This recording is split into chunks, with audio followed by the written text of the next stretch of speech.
talk to you today about courage. Are you sitting around and waiting to have the courage to do something you really want to do? You know, you're a little afraid, and so you're waiting for the courage. If that's the case, stop. Stop right now. Stop. And instead of waiting around to have the courage, take bold action. Because you see, that's what courage is. Courage is acting boldly. It is the action of being bold. And, you know, if you think about a person who maybe saves a dog from the train tracks when the train is coming up, you know, up the tracks, or you think about a husband or wife or someone who throws themselves in front of their partner when there's a gun pointed at them, or recall stories of people even recently saving others from blizzards and floods, right? That's what we call courageous, but it's bold action is what it is, right? So we talk about these courageous heroes or courageous people, but what they've done is they've acted. They might have been afraid to go out in the snow or afraid to get out in front of that train, but they did it anyway. And so if you asked me, how do you become courageous? I would say, take bold action. And I'm not being flippant at all or making light of it. That's my honest answer, is take bold action. Because building courage is like a muscle, right? And so you have to do the thing. You have to do the thing that builds the muscle. And that's the bold action.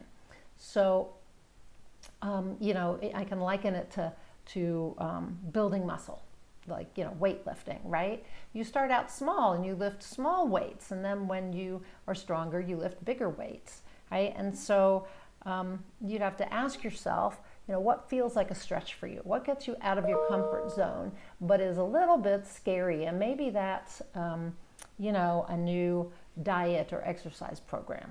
Could even be exercise, right? Could be traveling somewhere by yourself. It could be going on a date or putting yourself out there on a dating app, right? Getting a new hairstyle or coloring your hair. All of these things can feel scary. Shaving your head for the men, talking new hairstyles. You know, men who are losing their hair, sometimes they shave their head. These are all things that can be scary, but they're smaller. They're smaller things. And so it's a way for you to practice being bold, taking that bold action. So about 6 years ago or 7 years ago, I realized that I had a lot of fear about traveling by myself. I did it when I was younger, in my 20s. I traveled all alone and never had an issue with it, all over Europe. But now I was feeling, or 6 years ago, I was feeling a bit of trepidation about traveling alone. And my son was performing. He's a professional dancer, and he was performing in Paris.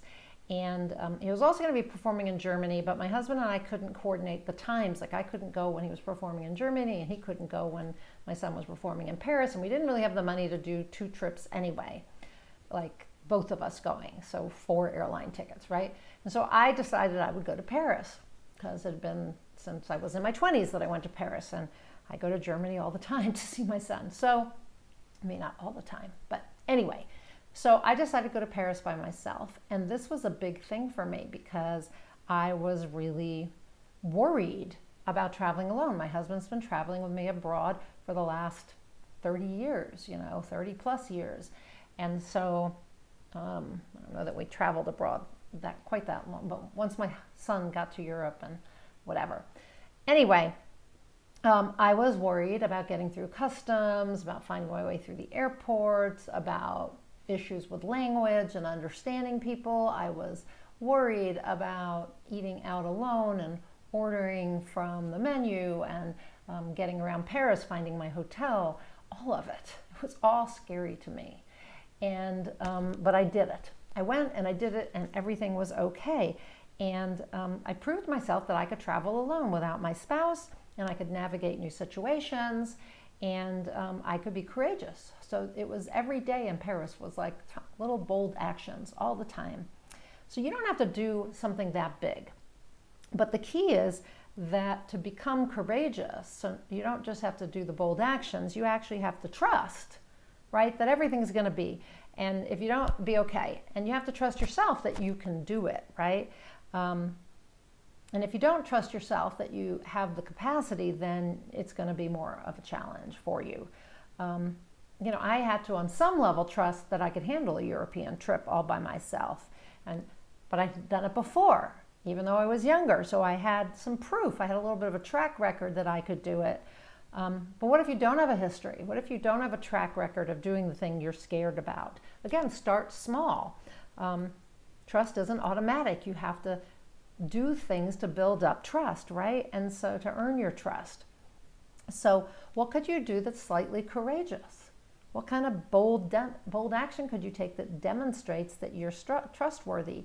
Because you do it and everything comes out okay. So maybe it's going to a doctor. You've been afraid to make an appointment to a doctor, and maybe it's that. Maybe it's scheduling it and showing up for the visit, because that demonstrates that you can be trusted to care for yourself, right?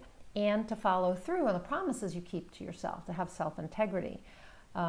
You could also maybe, if you have debt or whatever, you could take a really hard look at your financial situation and see where you've been irresponsible and become more responsible about it. Create a budget, find a way to pay down your debt, etc. And when you do that, even though it's scary to look at your financial situation, you're going to be proving to yourself that you can be trusted with your finances, that you can be trusted with your money, and that again, you're going to keep yourself safe. So when you prove to yourself you're keeping yourself safe, like the doctor visit, right, or the money situation, that's proving that you can be trusted to care for yourself. And therefore, if you take some other kind of bold action, even if it feels scary, that you can be trusted to care for yourself.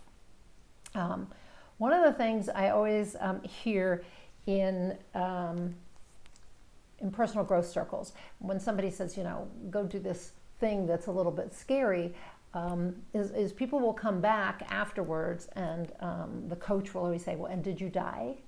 And I love that, because really what we're afraid of most of the time is just a potential result we don't want. It's nothing that is threatening our safety in the least. Could you maybe do something that causes you to lose your job and therefore your income? Yes. Could you do something that maybe ends up in you hurting yourself? Yes, maybe. But the majority of things we're afraid of aren't going to harm us physically in any way. It's not like we're putting ourselves out in front of a tiger or a train or whatever, right? So your fear really is just your focus on a negative outcome, and it's your worry and anxiety over that, right? And so that may never happen. Whatever that result is may never happen. And so just try it. Again, take some small, bold actions. And then when you're done, ask yourself, did I die? No, I'm okay. So if you're not dead, you're probably okay. Or whatever situation has happened can be rectified in some way if it's not the positive outcome you wanted. So, all that anxiety and stress and worry about some future potentiality that might never happen, a future result that may never come to pass, is a lot of wasted time and energy. So let's not do that, okay? I know that it's easy to overthink and to worry. I do it myself. I have to catch myself and tell myself not to do it. To just take bold action, to just do it. And the same goes for you. We just have to take that bold action. And we have to stop waiting for courage, because it's a broken strategy, is it not? It's not working. Courage isn't showing up when you wait for it. You have to take the bold action. You have to do courageous things. That's just all there is to it. You have to do the courageous things. I really don't see courage. People say, feel the fear and do it anyway.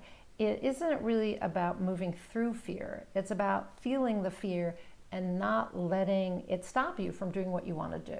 So I guess that's feel the fear and do it anyway, right? So you're going to, but if you see it as just, I'm going to take a bold action and that's going to make me courageous, maybe that'll help you, right? So I'd love to know if you have acted boldly, and or whether you're letting, do you do that on a regular basis, act boldly, or do you let fear stop you in your tracks?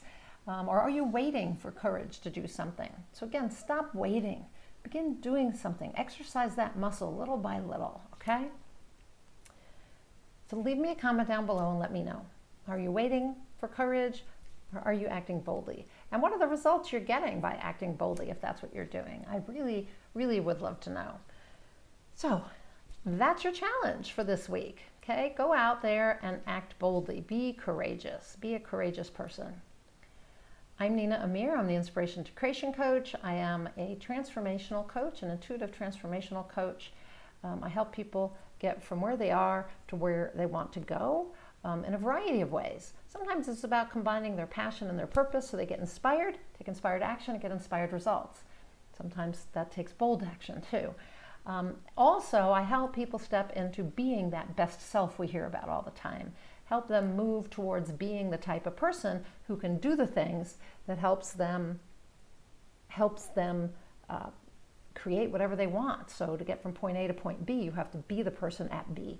And so that's what I help people do. So if that's of interest to you, reach out to me or click on the link above for the Inspired Creator Community. That's where I offer my transformational coaching along with certified high performance coaching, which is personal growth.